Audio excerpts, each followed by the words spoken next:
Alright, on to the next problem. So this problem is going to be 3.9 in the textbook.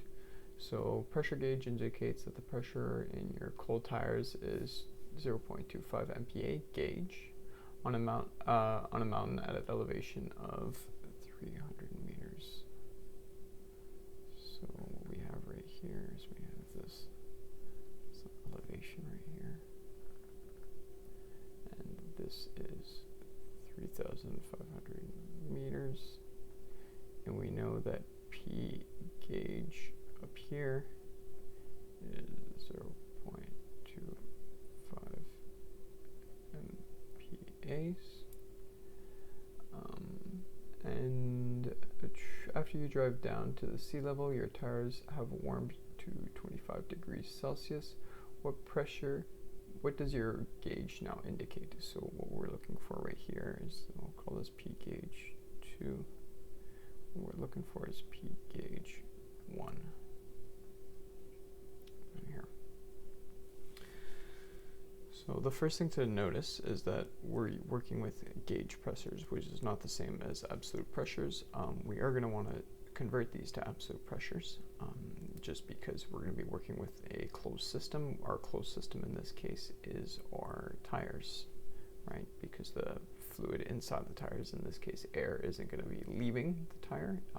The only thing that's going to change is the atmospheric pressure and the temperature. The first thing we could find right here is if we go in the textbook again towards the end, so 350 meters, what we can find is appendix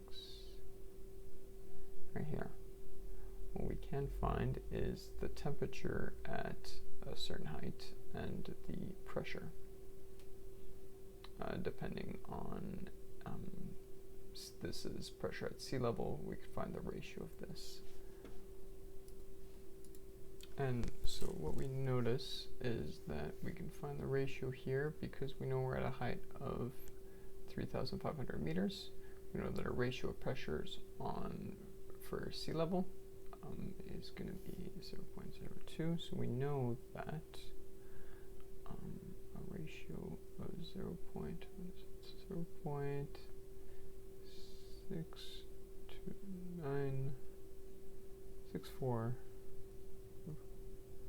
Highlighted it.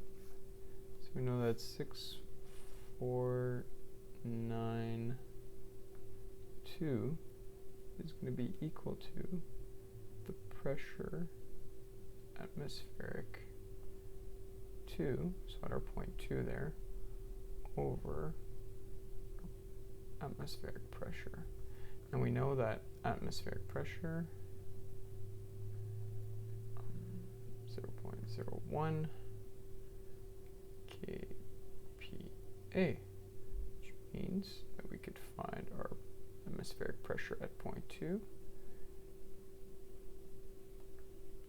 is going to be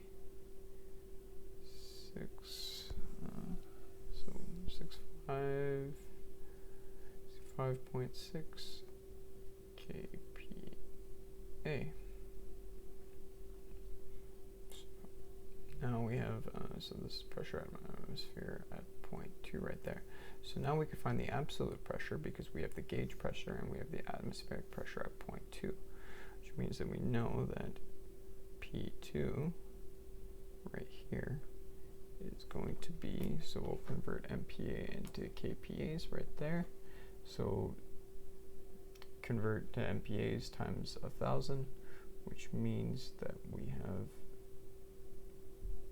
250 kPa plus 65.6 kPa, which gives us a absolute pressure at point 2 of 315.6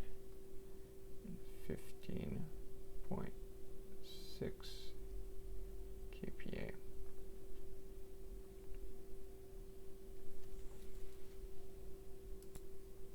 Now, one important thing of note is that here we have a closed system, like I mentioned before. So we have these closed tires.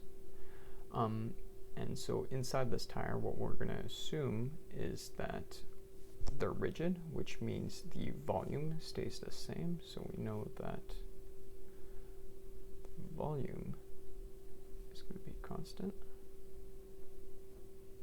And we also know that the mass, so the mass is going to be constant, right? Because we don't have it, hopefully we don't have a leak in these tires. So because the volume and the mass is constant, well, that means that the density is also going to be constant. Which means that we have the same density, which means rho 1 is equal to rho 2. So the only thing that's going to change right here is going to be as we go down in altitude, our pressure is going to balance out with the temperature. One of these governing equations, which I'm sure you've seen before, is P is equal to, so there's different variations of it. There's nRT. There's also, what you can do is you rho RT. So now these are all variations on the perfect gas laws, but we'll use density right here because we know that density is constant right away. So because density is constant, because R is going to be constant in both cases, what we have is that P1 over T1 is equal to P2 over T2. Well, we have P2. We can find T2 because we know the temperature right here on that table, and then we also know T1 right there. So we can find P1 is equal to P2 T1 over T2. This means that P2, so temperature 1, so that's temperature at the bottom, which is 25 degrees Celsius. And we got to remember that this is perfect gas law is in kelvins, so 25 plus 273, which is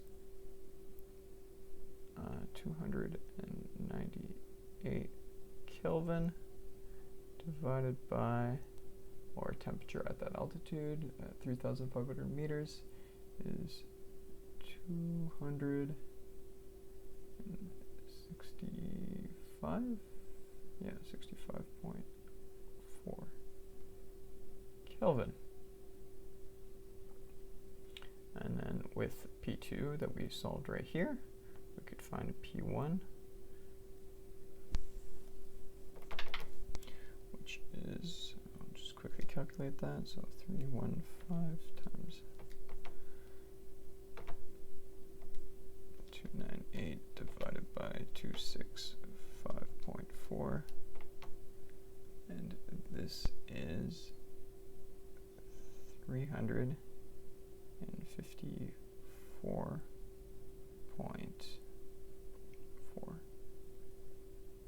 kPa, because those are the units that we used in there.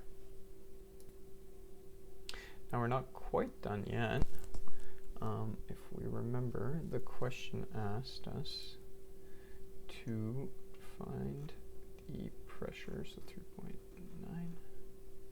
The question asked us to find what is the gauge pressure. So the gauge pressure is not going to be the same right here.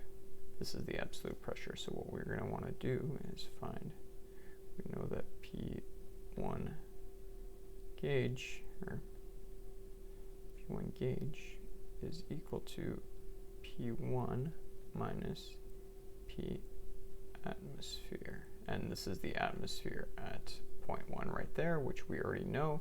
It's 101 kPa, which means that our measured pressure is going to be 354.4 minus 101, which means that our measured pressure is going to be 253.4 4 kPa.